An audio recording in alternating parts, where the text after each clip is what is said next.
All right. Well, thanks for joining our Seasteading Social. You may have noticed it is being recorded, and we will publish the video on our YouTube and Odyssey channels. So if you speak up, you will be on our video. So just wanted to let you know.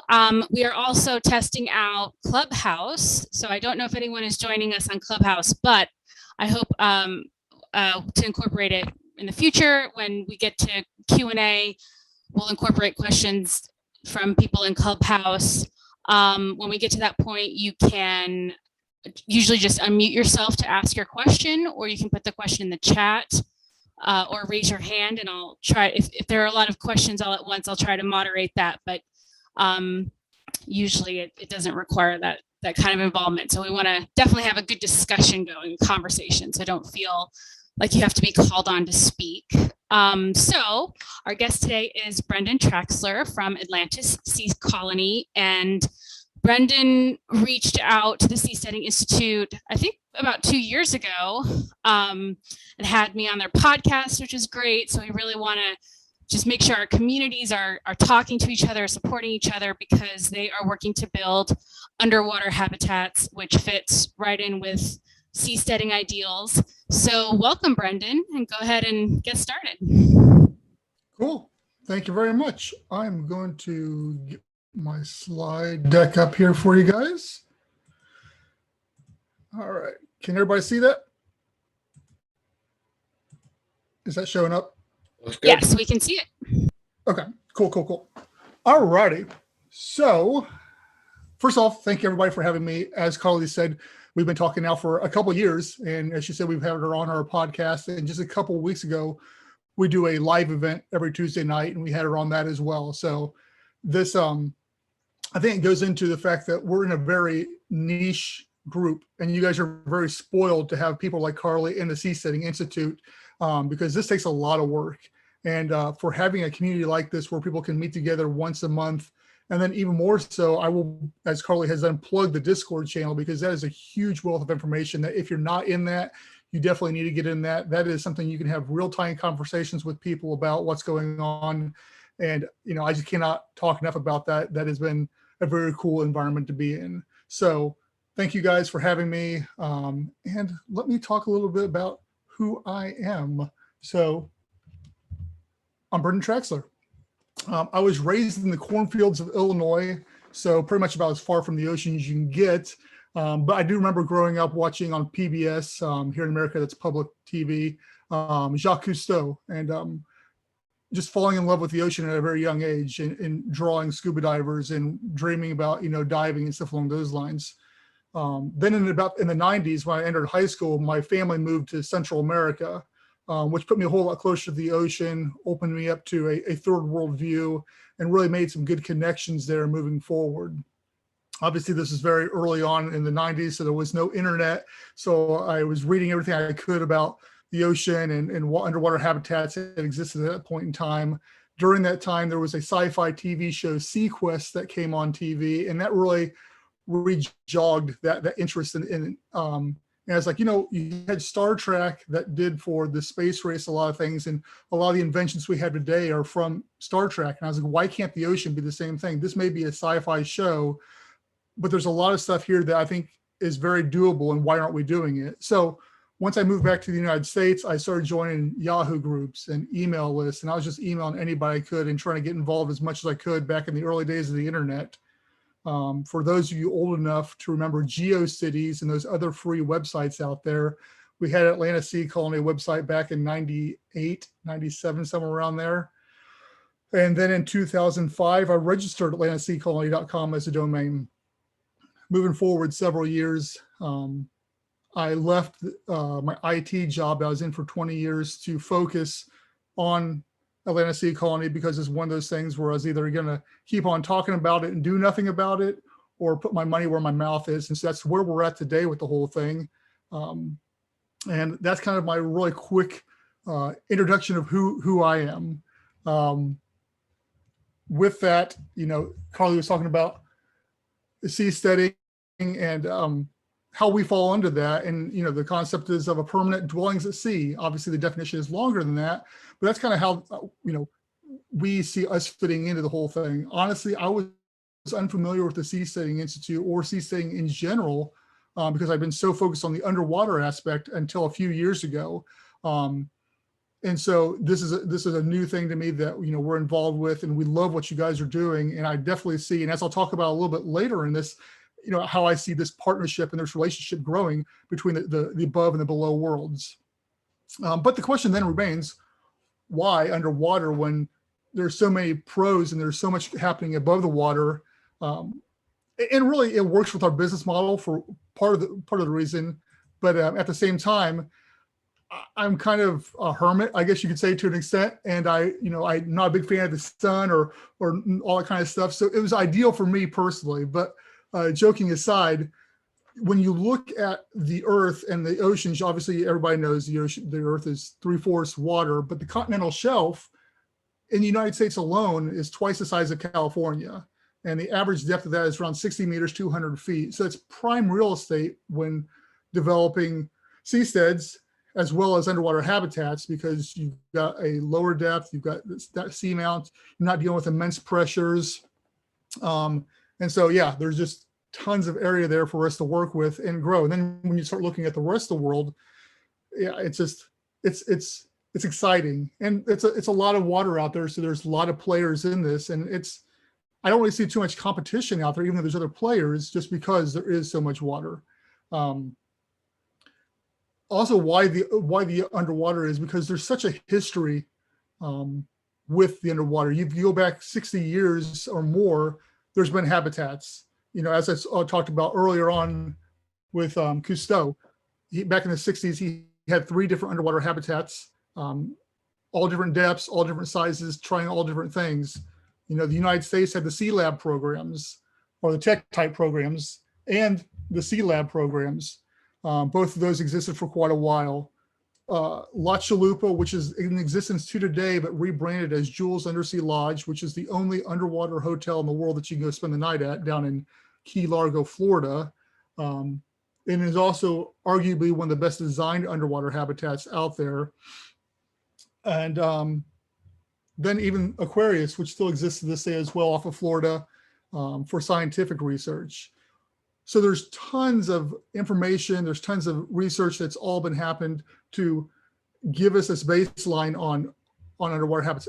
On top of that, NASA understands the importance of underwater habitats as well, and has been using them for decades for analog space missions, because the underwater world is an alien world. And going in with what the Seasteading Institute says, oceans first, space next, NASA understands that. And to this day, they still use the oceans either in their big pool at NASA or still using Aquarius to train their astronauts for the moon, Mars, and just different technologies that they're using. So, you know, when I found all this out, especially when I was reading about this earlier on, it was one of those questions of, okay, we've got all this interest, all these habitats have been built, NASA's on board. Why hasn't it happened yet? And there's lots of different reasons I came up with, but there's 2 overwhelming ones that I think play a big role in it. You go Google underwater hotel, underwater habitat, you get some great designs. Both these are still in the works, supposedly. Poseidon Undersea Resort hasn't been updated in years, even though the owner still says it's going to happen. Planet Ocean Underwater Hotel, he's still planning on making that happen as well. But they're large, they're $100 million plus ventures, and that's an awful lot of money for somebody to bite off on a CGI rendering. So there's been no real foundation, no proof of concept, no testing that's going on to prove that this is going to happen. So as I'll explain a little bit later, it's very hard to get somebody, unless they're, got an angel investor, somebody that really sees the vision, to help fund something that's just a drawing. And I think that a lot of us out there, a lot of you that are working on different seasteading projects understand this as well, that it's a different venture. Also, you've got the media, which it's not sexy. You've got SpaceX, Bezos, Branson, all of them doing this cool stuff. Obviously, Musk is at the front runner of making it cool and sexy. And there's just nobody out there really for the oceans doing that. You have Joe Quirk, obviously, for the Seasteading Institute, that's out there doing what he can. And you have Fabian Cousteau for the underwater. But they're not getting the notoriety and they're not getting the attention that these people are getting for whatever reason that may be. I think that needs to change. And those two things, if we can harness those two aspects, I think that can make a huge change in both underwater and above the water. So that's cool. So what is our vision for this? Obviously, we're focused on the underwater, and so our big mission is to bring the underwater world to the masses. When I first came up with this over 25 years ago, the whole aspect of the thing was to make this as accessible to the human beings as possible. Right now, you got to scuba dive. That eliminates a huge mass of people that won't do it. Your handicapped people, older people, fear of water, all these different things. Which the fear of water thing, it may not matter how finesse it is, it's still not going to happen. But if we can bring it, the whole lack of friction, you have to segue them into this thing easily. And for the vast majority of it, unless it's exactly what they're used to here on land, they're probably not going to adapt to it very easily. There's us out here that are willing to get by on the bare necessities, but the vast majority isn't. And also, it was one of those things where we're not going to build the oceans based off of people visiting for pleasure. It's got to be open for business too. And the platform had to be synonymous for both platforms, for the mass market of people and for businesses that want to do. And on top of all that thing, we had to be conscious about the environment too with how we're doing this, because the last thing we want to do is drop a habitat in there, destroy the ecosystem, and then get the blame for that.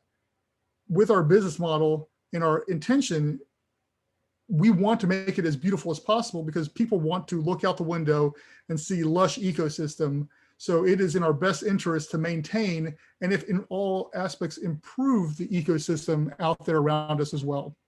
So that's kind of my mind thinking, our mind thinking on what we're doing here. So it comes to how do we plan on doing this? And this is something that has obviously, with any idea, evolved greatly over the years. And even a few years ago, I met with an engineering firm over in Texas, and we sat down and they were very interested in the process and this project. And since then, we've changed one major thing, which I need to re-meet with them now because of this change. But we want to start off with just a proof of concept build, a simple proof of concept, no frills, just proving out some key elemental designs. And really, the shipping container, as you can see, is the main one. When you're not going very deep, the pressure isn't an issue. So a shipping container works great. As you notice, all the other habitats were round, cylindrical ones for the most part. That's because of the pressure issues, and they're designed for scientists. Another thing is, if you've ever been in the pool and had a balloon or a ball and try to push it underwater, you know how hard it is to get that thing down there. Same thing with a habitat, is you've got a large volume of air you're trying to submerge. So what they've always done in the past is weight that and sink it down, which when I was talking to one of the other people who put an underwater habitat underwater, they said that was probably one of the hardest things doing was to get that to sink properly without crashing into the sea floor. So you would neutrally, our idea and what we want to test out is neutrally buoyant the habitat and then pulling it down. That serves two purposes. Not only does it give you a controlled descent, but then if you ever needed to raise it, you would just reverse the process and raise it back to the surface. You put a platform on the bottom and then raise and lower against that platform. We think that's going to be a fundamental change if that works out the way we believe it's going to work out. So we're excited about testing that out. The other thing is large windows. As you can see, up to now, all the habitats have had portholes for the most part, except for Cousteau, but he was a little different. And it goes back to what I was talking about as far as making that transition as seamless as possible. People are going to expect certain things when they go underwater, and to have a standard view that you're used to in your hotel here or whatever, migrating that over to the underwater world is really what we're looking at doing. So on top of that, then we're looking at a multi-phase, as you can see there, my notes, and it has to be mass producible, which we'll get into with the business section here in a second. Multi-phase approach on this is obviously the proof of concept, that one habitat, get it underwater. It's not intended to last there long. It's just basically to prove some of these proof of concepts. And what does work and doesn't work, we'll make another one and go from there. And so we'll build several test habitats on this. And then we'll do our bring to market design, which is really fundamentally changes what we're trying to do. I'm going to spend a lot of time talking on that because I think that's the exciting part of the whole thing is the bring to market. So as you can see, it drastically changes, but it still fits in with that shipping container model. And the reason why is a shipping container is a universal design element. Everybody knows how to design around one. Everybody knows what the measurements are. It's easy to design around.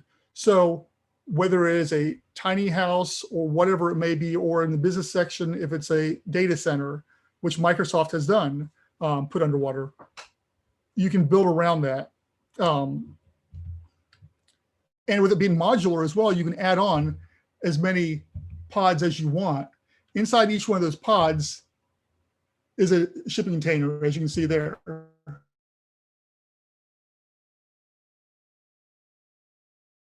Is you've got all the area around on the top, on the bottom, and the sides that you can run your conduits and your other plumbing and stuff along those lines that you normally have to stick inside of it. So it gives you more square footage on the inside for living, for whatever you're going to put inside of it. And it's all being protected from the outside or that pressure volume. So your shipping container inside doesn't have to be the greatest thing in the world. All it has to do is hold your stuff. It's being protected from the water and from the pressures outside. And at that point in time, you can go a whole lot deeper too. As we look, as I was talking, there's a bunch of different industries, and this is just a small fraction of them: hotels, houses, greenhouses, which data centers, energy storage, all currently are in shipping containers or have been made with shipping containers, and you can put those underwater. You know, most of the population lives near the ocean, so your energy, your data, whatever, as long as it's close to the ocean, it makes a lot of sense. And then if you really start looking down the road, once you start getting out past the really far out there where laws start to become a little looser and you start moving these things out there, that opens up a whole other world of conversation and talk too. So, one of the other things we look at is that we're very open with our information, obviously here. I'm not going too into the nuts and bolts of it, and I'm more than willing to, but we've got a good partnership with multiple different people in this. There's a guy in Turkey that I talk to on the regular that's working on underwater habitats. There's several here in the United States that I'm constantly discussing with as well. It's a large ocean. There's plenty of space for all of us to be working out there. It doesn't have to be a competition because we're all here for the same goal of, making the ocean more habitable for mankind and for businesses too. The other key is the pressure. As long as we stay at 1 atmosphere of pressure, you can stay down there as long as you want without having to worry about spending months decompressing, which I'm sure some of you are asking, hey, when you get down there past 33 feet, then you start getting into issues of decompression. So you keep the habitats at 1 pressure, at 1 atmosphere. And we can talk about that if we want, but basically the idea is either you would have an elevator or a submersible come and dock down with you and take you from the land to the habitat. But once again, that's further down the road. The first one, the proof of concept, you'll scuba dive down to it, but it will be under 30 feet of water. So once again, you don't have to worry about the decompression aspects of it. So where are we at in this whole process? Like I said earlier, it's one of those things where location and funding always seem to be the Achilles heel of all these, whether it's the seasteading aspects or underwater habitats. You need the two. You can't get a location unless you've got something to show for it, and nobody wants to fund something unless you've got somewhere to put it, type of thing. So it's hard with regulatory issues. We don't want to build something and then plan to put it in one place and then not work out and have to change something. So right now we're just in the raising money. I self-fund a lot of this. We've got Patreon members. We accept PayPal donations, and we have a lot of people that have given to this and are constantly giving to this. So we're very thankful for all of those people out there that do that. You know, when I started this 25 years ago, the whole idea was the giant domed underwater bubbles and stuff along those lines. And as I started researching, I found out that's just not feasible at this point in time. So we've come a long way from sci-fi to a viable underwater business model and habitat that works and will work, based off of the track record of other underwater habitats that have been out there. This is a simplified model, and really it boggles my mind that in today's day and age, we don't have more underwater habitats out there, because the ocean is an unforgiving element that we all are familiar with. But at the same time, this shouldn't be as hard as it is. I think the regulatory issues are the biggest concern and the biggest thing that hold people back, and the money. But we're very confident in getting this done. You know, our initial goal was to hopefully be able to start building something next year, as far as starting on the proof of concept. Getting people to talk to you on crazy ideas sometimes hard. So we're always looking for people that in those fields that may have connections, because that is not always my best suit. As you can tell, I'm not even the best public speaker here, but it is something I'm passionate about. It is something that I've invested a lot of time, money, and sweat and tears into to get to this point. Yeah, it's an exciting future, I think, for everybody in the Seasteading Institute, as well as us working underwater. I feel like we're right on the cusp of something great happening. You see what ocean builders are doing. And, you know, we hope to be that far along here within the next year or two. So I want to thank everybody, you know, getting here at the end of the 20-minute area here. I want to thank everybody for tuning in today and listening to what I had to say. I'm more than welcome to dive deeper into different aspects of this if you wanted to. I didn't want to get too technical on some of this stuff, but I do appreciate the relationship we have with the Seasteading Institute, because it is, it's fun and it's informational. You know, and as always, you know, you can follow us, Atlantis Sea Colony. We're on most social platforms. You can contact me. I'm the only one that answers any of the stuff on there, just because we've got Adam, who does my live events with me on Tuesday nights, and we've got some other people who contribute to social media posts. But I'm the one that answers everything. So if you want to talk to me, you can email me, hit me up on socials. I'm in the Seasteading Discord as well, so you can definitely talk in there. You know, at this point in time, yeah, go. Well, thanks, Brendon. We do have a few questions in the chat if we wanted to start Q&A. All right. Sure, let's go for it. So first question is from Kirk. If it's a shipping container, how will biofilm and barnacles be controlled when you're talking about the proof of concept? Yeah, so once again, the proof isn't designed to stay down there that long. It's one of those things where we just want to test that. Once again, if it works out and these hold up a whole lot better, and somebody wants to put one of these like for like a dive resort or something like that wants to do it, obviously we require some kind of a coating, and we've been looking at different types of coating for it. Even somebody joked what like Flex Seal over the whole entire thing to coat it. I don't know if we would go that far or not, because you want to be environmentally conscious about the whole thing.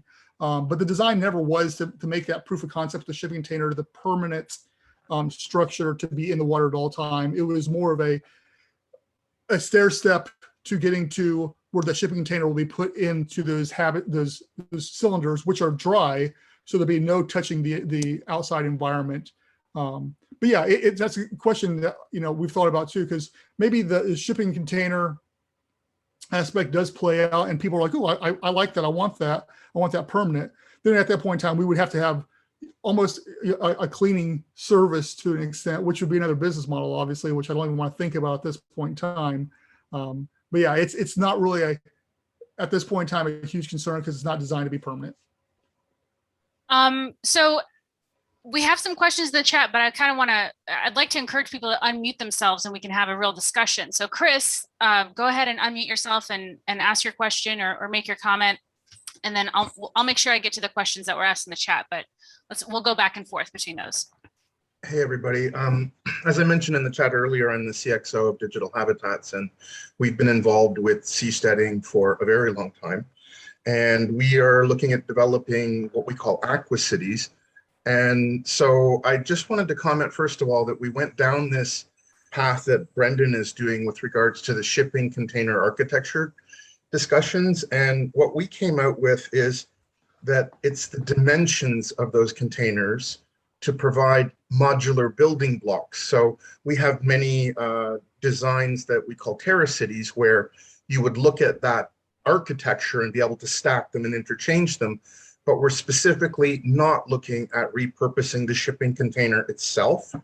And I think that's maybe a bit of a red herring that people go down. That said, my questions are, or my observations are around the challenges that you'd mentioned earlier with regulations and funding. And one of the other roles that I'm involved in is that I'm an ambassador for island innovation. We have over 500 island communities, and they all share a massive amount of common interests.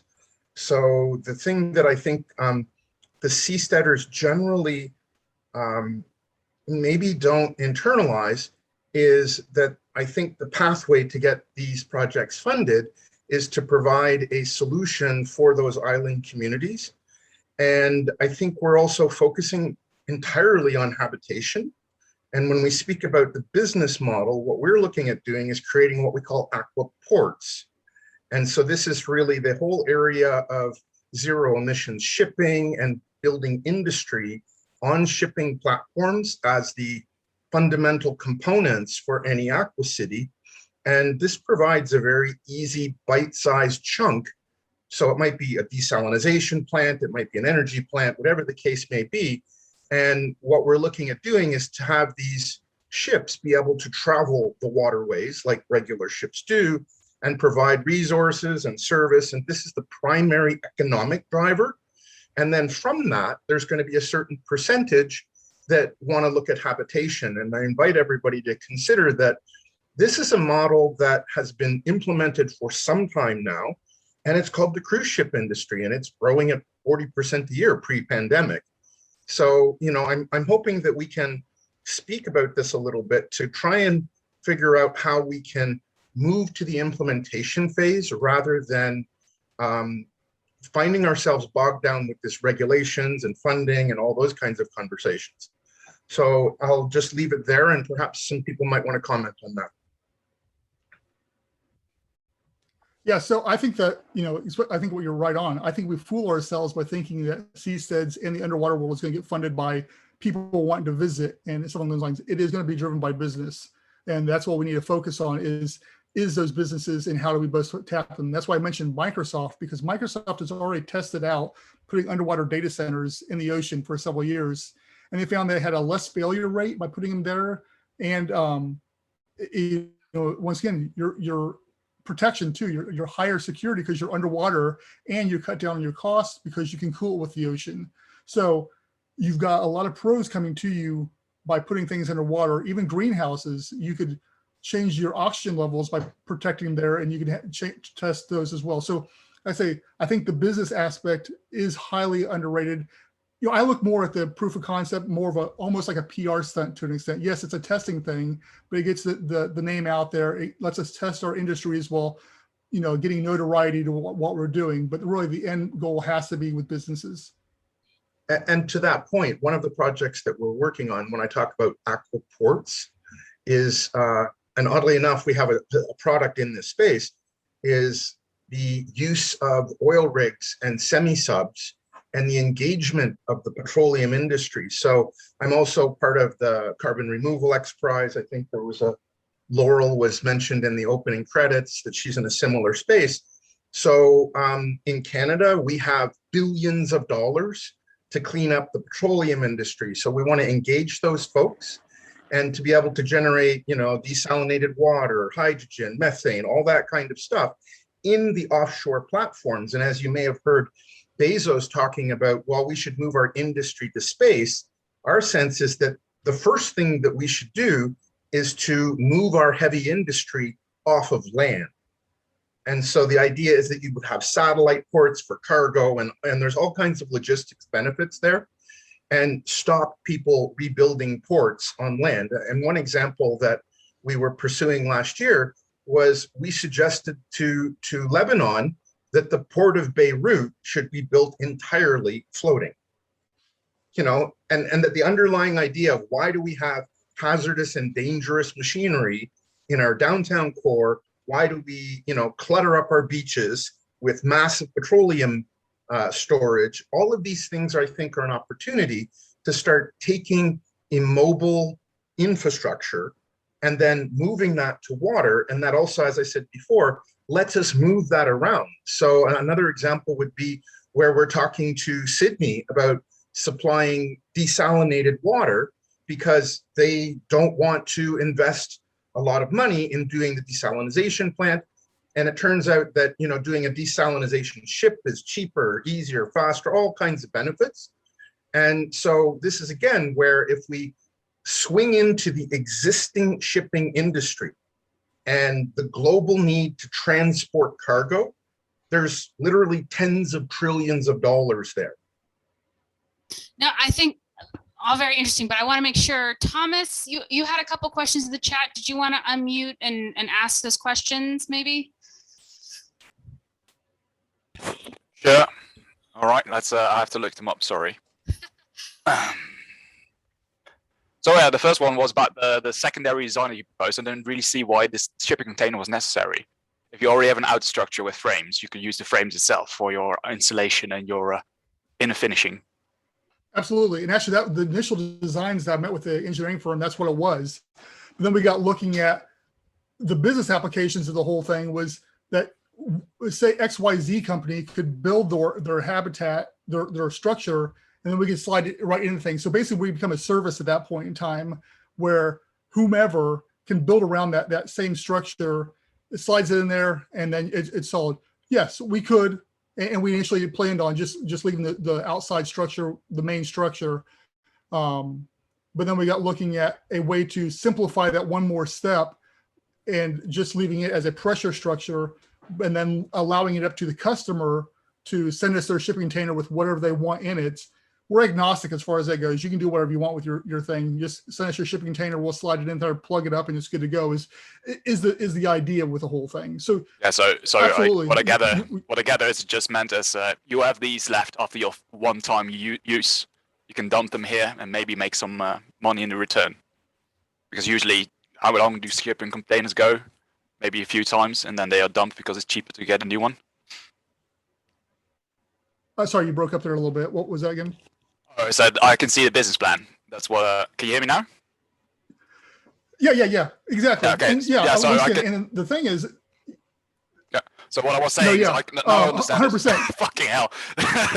Yeah, absolutely. No, okay. Then I have the second question, because this is the second time that I hear that finding a classification is difficult, and I don't really understand it because it's just a semi-submarine without an engine. So certainly you can go to like D&V and say, naval submarine, same rules, classification for your construction, done.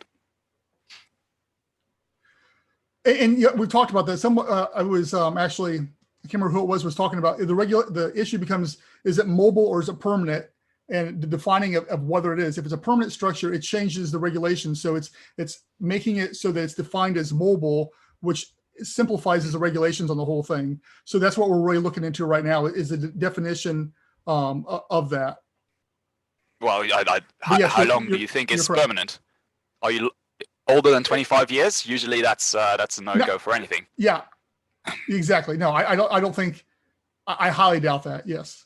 Well, yeah.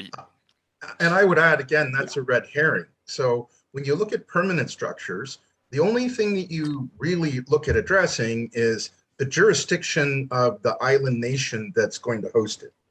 And if you explicitly have their permission, unlike what happened with ocean builders, then, they basically champion this.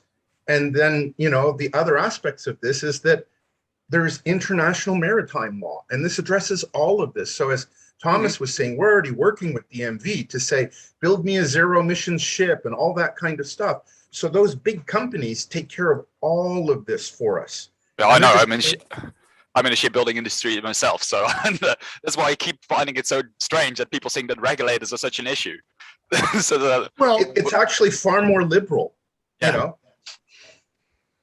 So and we also maybe do we work haven't in, asked the right questions too. So, Yeah. you know, it's one of those things where I've been hitting up different entities in the Central American area since obviously I lived there for so long. I'm familiar with that area, and I've been having a hard time getting people just to communicate back with me, period. To say, oh, go talk to this person, go talk to this person, somebody else. So, I mean, if you got knowledge on this, I would love to talk to you because I would love to answer this for myself. So, well, but on myself and small ships, so I only pretty much use Lloyd's. So I don't certainly know what DNV is using, but it's usually just sure. dump them the calculation sheet and say, yes, fine, just improve that with a few millimeters, and then stamp it, done. and Okay. Brendon, I'm happy to talk to you about this to your Central American point. We're currently talking to NCL, who, as you may know, has a private island called Harvest Cay or Belize, and we're looking at aquaculture solutions, all that kind of stuff, so that, you know, we can provide food for guests. And we do a lot of work in the shipping, cruise, travel, and tourism space. And I think that that's another vector that will, in addition to general industry, that will help us get products in place. And that's also, to your earlier point, where having demonstration underwater facilities. In fact, I think there's one being done in the Mediterranean right now by Calibu. You know, it's tying that into travel and tourism is perfectly natural. Yeah, Chris, I think we should connect off here and talk a little bit more about what you're doing and some of those things. And so, yeah, very cool. So Connor had an interesting question about competitive advantage. Connor, do you want to unmute yourself and ask that question kind of along this line?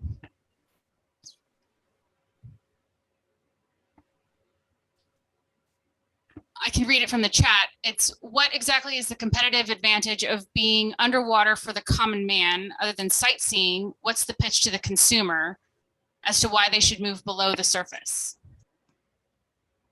Yeah, I mean, you could go pretty far conspiracy theorists on a lot of this stuff too, but I think that it is, you know, it is a different vista, or for one thing. But you know, honestly, I see it more. Once again, my more focus is business. Once the business starts moving there, people will move there to be closer to business. So it's a hand in hand type of thing. I think the business needs to be there first. Testing at purposes will be using humans because it has to be human ready no matter what we do. But yeah, you know, there's more of a status symbol, I guess you could say, for a lot of people, or just a different scenery. Why would people want to go to space? It's some people are attracted to that and would want to gravitate towards that for that reason. Same reason people want to live on the water. So it's not for everybody. I fully understand that. My grandmother herself has straight up told me she would never go there. So I get that it's not for everybody, but I think there is a segment of the population that would be willing to do that. So yeah, it's to each their own type of thing, I guess. There's an additional, sorry to hog the conversation, and I apologize for that. There's an additional space we all should consider. And this is where Oceanics went with Mark Collins and Big. And this is, we're also involved in that project. And the market opportunity is the potentially 1 billion climate refugees. So, you know, there are literally people not going to have homes to live in that are going to get wiped out in the coming years. And we need to figure out how do we handle those displaced people. So one thing, Brendon, I don't know if you've reached out to them, but one potential maybe source of funding and collaboration is OceanX, the Ray Dalio's organization, sort of his ocean version of SpaceX. Yeah, no, I follow them very closely. I have not reached out to them. I've thought about it. We've talked a lot about reaching out to them, but I haven't done it yet. And maybe I just should bite the bullet and do it. But yeah, they're very cool what they're doing. Yeah, and you know, certainly, you know, in terms of creating underwater habitats and things like that, that's, I think, very much in sync with what Ray Dalio is interested in doing. Okay, yeah, thanks for that. I will definitely reach out to them.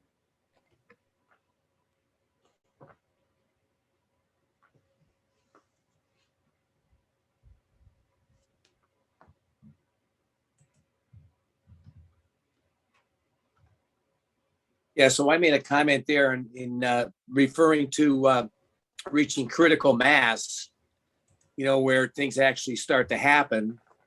And I sometimes feel that way with the Seasteading Institute and, the different projects that have been going on that, trying to really get some traction and, proof of concept.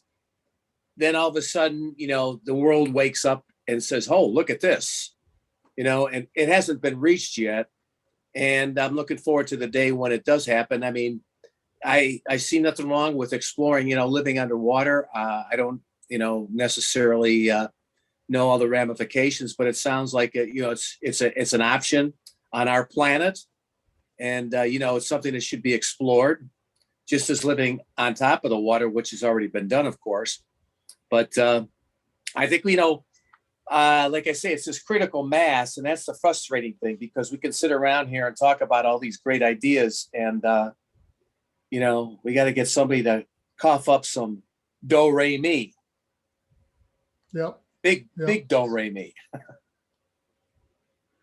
Yeah, and one thing I didn't mention, but with the seasteaders is the first underwater habitats for a while are going to need topside support. So that's kind of where the seasteaders come in. We can float a buoy up there all day to produce, power and oxygen, stuff along those lines. But, I would love, and, I've talked to several people on the Discord channel already, about that partnership there with some seastead to produce the energy, the oxygen and stuff like that at first before we can produce our own.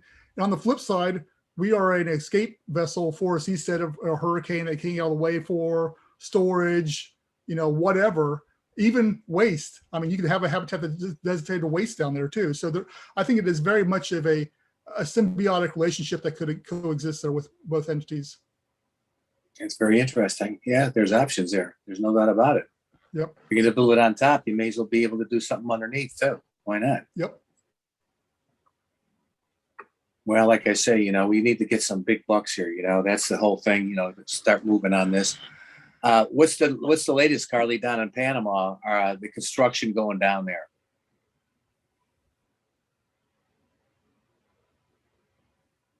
I think you're muted. Yeah, I can't hear you, Carly. I have an extra mute button. Okay, so I haven't had a lot of recent updates from Ocean Builders. We did raise money for an incubator scholarship. So I know that they are looking through applications of people to bring down to Panama who could receive scholarship funds and work on their projects. But that is the latest that I know. If I may, Carly, since, we're having this kind of like an open question here, how did Joe Quirk's presentation go up in, where was that, up in Utah? South Dakota, yeah, at Freedom South Fest. Dakota. How was that? He didn't get the audience that he wanted. There weren't as many people that he wanted to reach, but we are doing sort of a version of that presentation on September 3rd. I'll put the link in the chat again for people to learn about the flag and the flagging strategy. So this is the Seasteading Institute's goal as a nonprofit to offer a public good of a flag category.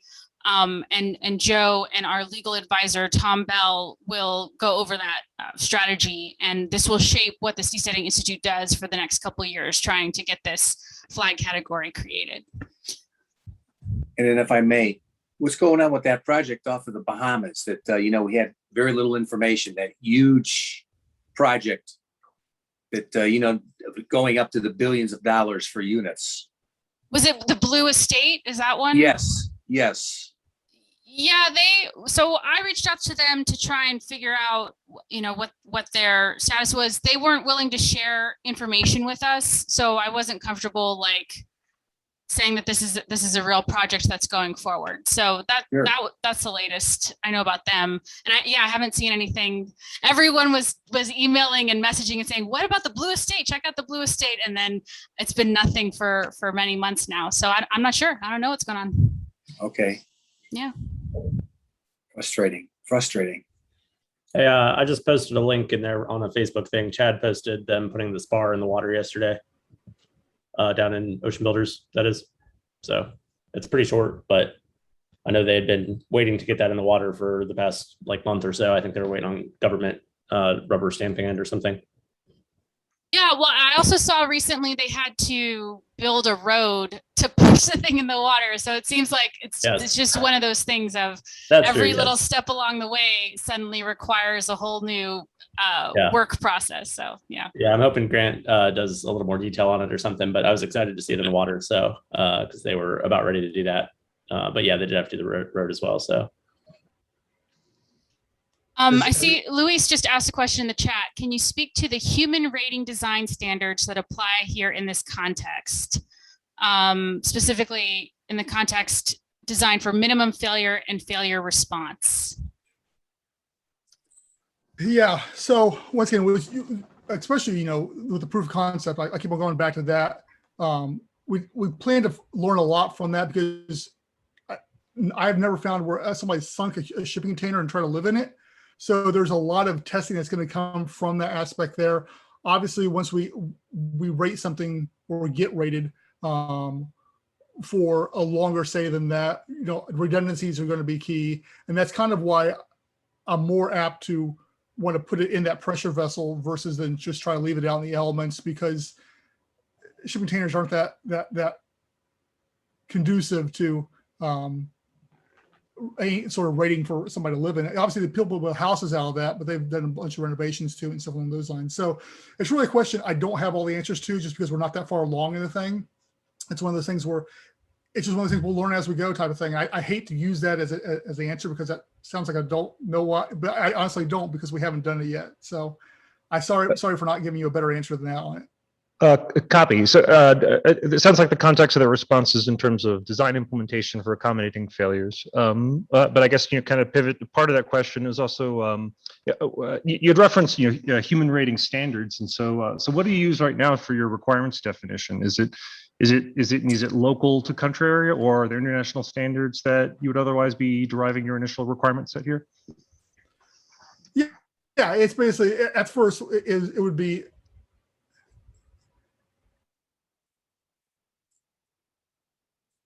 Around the regulations of that host country, wherever it may be. So, once again, if we get to the point where we're not getting any straight answers, we will fail on the highest level. Not trying to say we're skimping at any means here, but again, it's not designed for a permanent dwelling at first. So it's one of those things where it's more than anything to test some of these design elements and then move from there. Okay, sorry, this is the last sub question.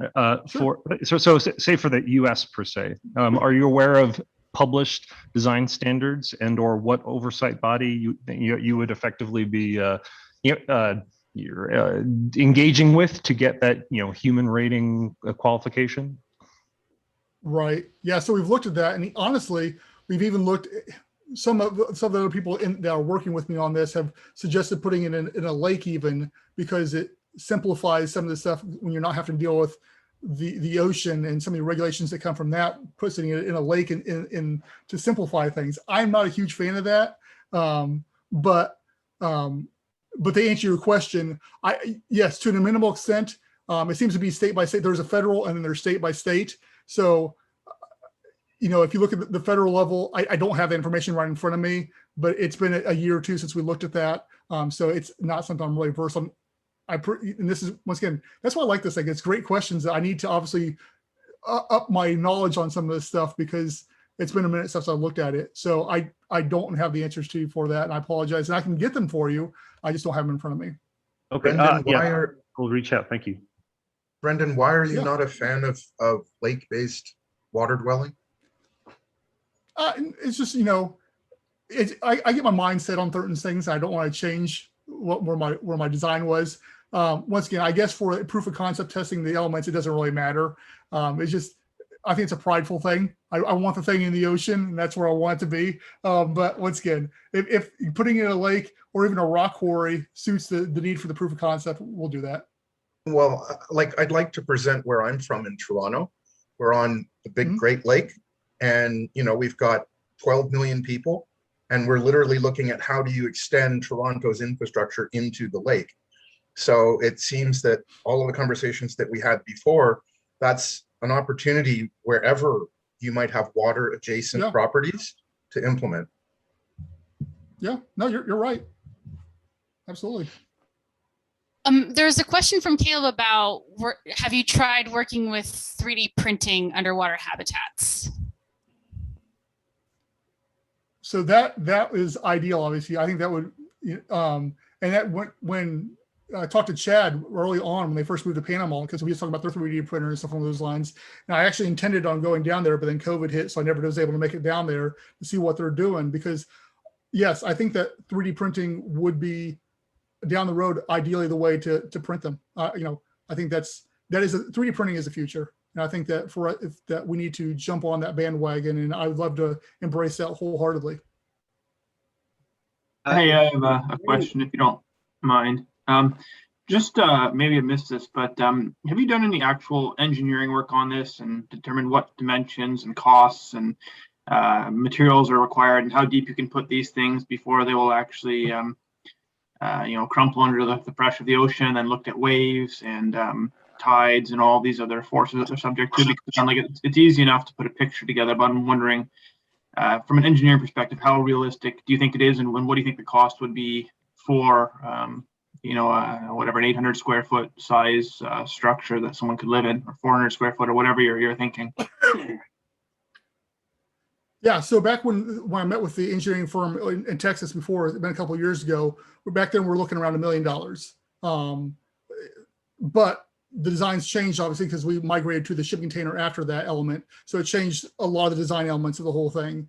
We have talked to some engineers about that. Obviously, at 1 atmosphere, the pressure-wise, it's mitigated because it's not that much. So the proof of concept isn't really an issue at the current pressures of 30 feet, 20 feet, because I think there's 36 psi, something like that. It's not that much. Even with the windows, it's not going to be a big deal. What about like when a wave comes? Because a wave can add an extra atmosphere as you have pressure, right? So there's all these things to consider. So.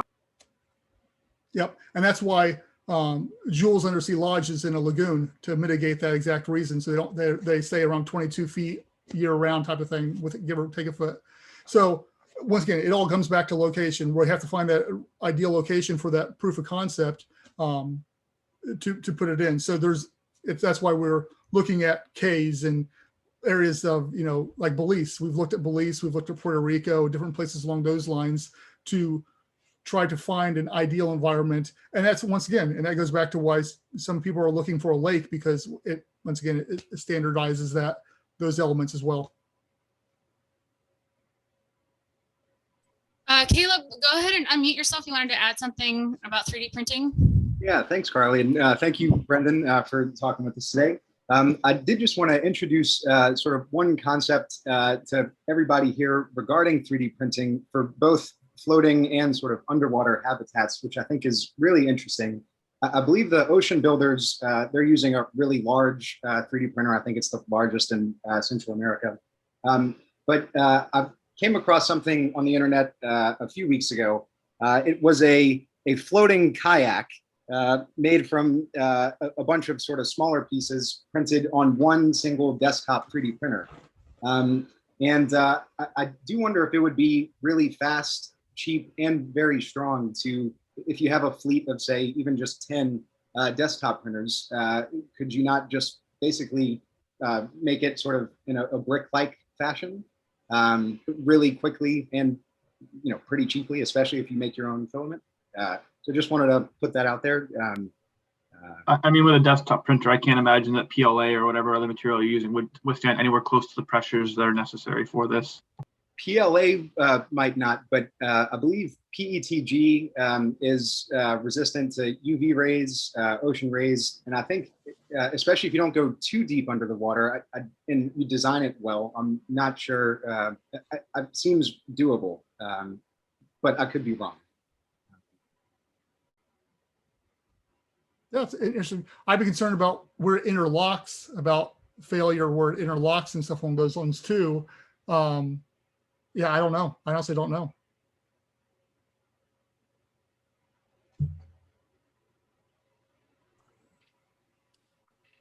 I bet it's possible. I think I read not too long ago that 3D, they printed a ship's propeller the big propellers that we see on the merchant ships. So if they can do that, I think, they can do just about anything. Maybe it's a question of cost and, dedication and, cost versus profit potential, etc. But I think it's coming more and more. Yeah, I know that. Yeah, they 3D printed a submarine here a few years ago. I think the U.S. military did or something along those lines. So I know that they can 3D print large items. I mean, it wasn't a full nuclear submarine. It was a smaller, I think it's a wet sub or something along those lines. But yeah. And also I had one other question. How do people enter the underwater habitats? Is there kind of a below the thing entry point? Yeah. It's called a moon pool, and currently up to this, that's how they've all been entered, as a moon pool. And to this day, that's how they still enter it. Obviously, with the larger down the road design, that would be the option would be there, but most people I wouldn't see, unless you're doing scientific research, why you do at that point in time, because you have decompression issues once you get past deeper depths and stuff along those lines. So yeah, but yes, up to right now, that's how you enter and leave.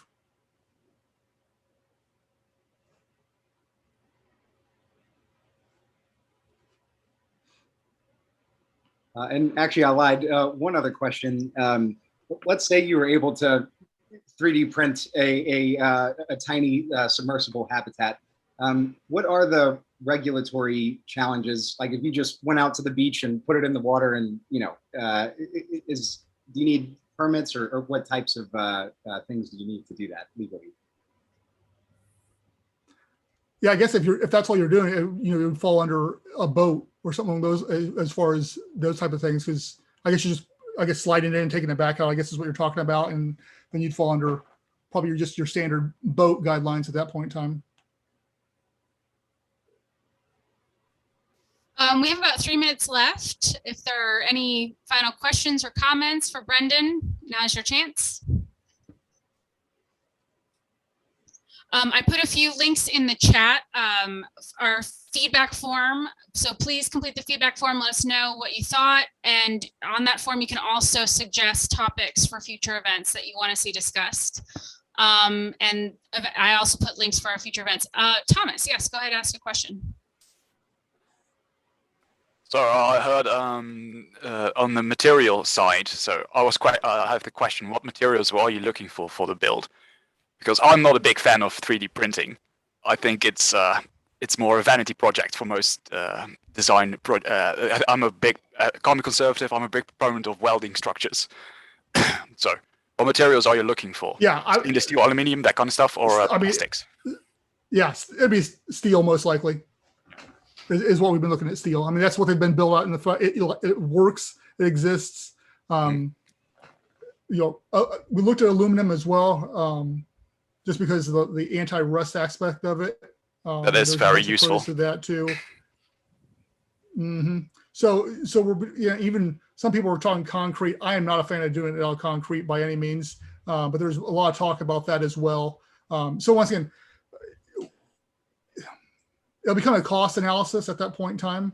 Well, if you're doing it in steel, don't 3D print. Yeah. It will cost you a fortune. Just weld it. It's very easy. You can even you can even go to a local shipyard and then have like it's locally built. So it's a marketing strategy. Yeah. Don't 3D print.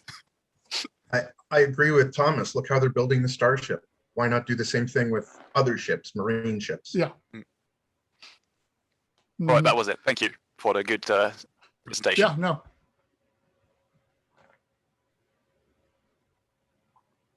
I do want to comment back also on what Mason was talking about earlier too. It is, and as I said earlier, it's easy to have a great design out there.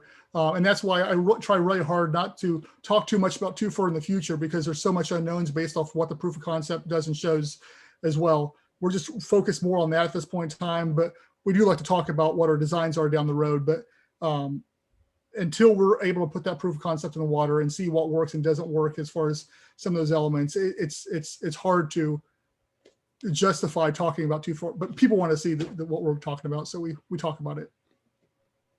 Well, I guess if I can just follow up on that, I mean, I think the question isn't so much proof of concept. I mean, there have been underwater habitats. The question is, how do you get this to mass manufacturing that it's scalable and affordable? Because I mean, if there's a saying I learned in engineering school, an engineer is someone who can do for $1 what any fool can do for $3. So if you give me $20 million, we can build whatever you want, like a small thing for that. But the question is, can you get this down to something affordable, like $200,000, $300,000, $400,000?